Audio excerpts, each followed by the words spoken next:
So today on Give Us This Day, I was pondering some thoughts, and it led me to 1 Corinthians chapter 15.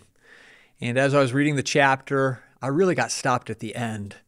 What really spoke to me is how we need to be encouraging ourselves in the Lord, but also in one another. It's easy in life to get down. It's easy to allow the liar to whisper lies in your ears, and for us to believe them and buy into it and think that it's going to fall apart or things didn't go the way we thought they were going to go. And because of that, this is happening or that's happening. And so I just want to read a real simple verse to you in 1 Corinthians chapter 15, verse 58. It says, "Therefore, my beloved brethren, be steadfast, immovable, always abounding in the work of the Lord, knowing that your labor is not in vain in the Lord." As I was pondering this verse, it talks about being immovable, literally an object that can't be driven around, and to have a persistence. And as we have that working in our lives, it produces this abounding, this overflowing.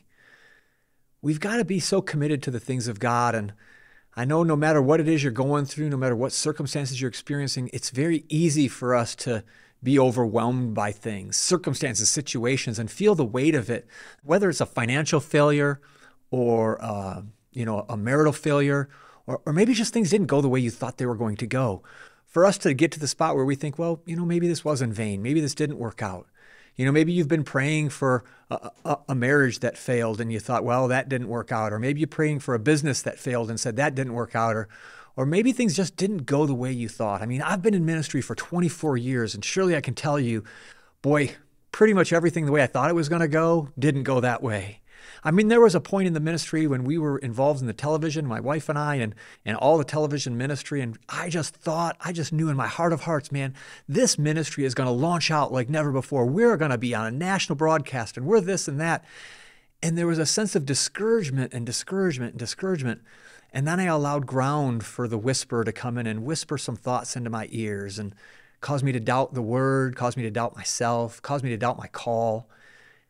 We've got to remind ourselves to be encouraged in the Lord and be steadfast, be immovable, be encouraged, be strengthened, and keep walking with Him. He says that if we will do that, if we will do these things, always abounding in the work of the Lord, knowing that your labor is not in vain. I asked my father one day, how did it work for him? Because he was giving offerings to this ministry that in the end it was found out they were embezzling and the whole thing collapsed.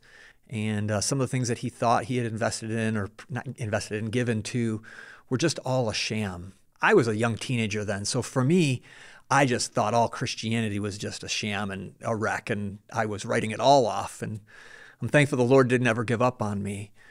But when I came back to the Lord and years later, I asked my dad, how did you not lose it? How did you not lose yourself after all that it was a great cost. We're talking thousands of dollars my dad sowed into this ministry. And my dad said, well, I gave it to their stewardship, but I gave it to the Lord. I want to encourage you today, be immovable, be steadfast. It wasn't in vain. Keep moving. You're sowing seeds and they're going to come back and be harvested. You might not get to see it, but I promise you this, God's work is never in vain.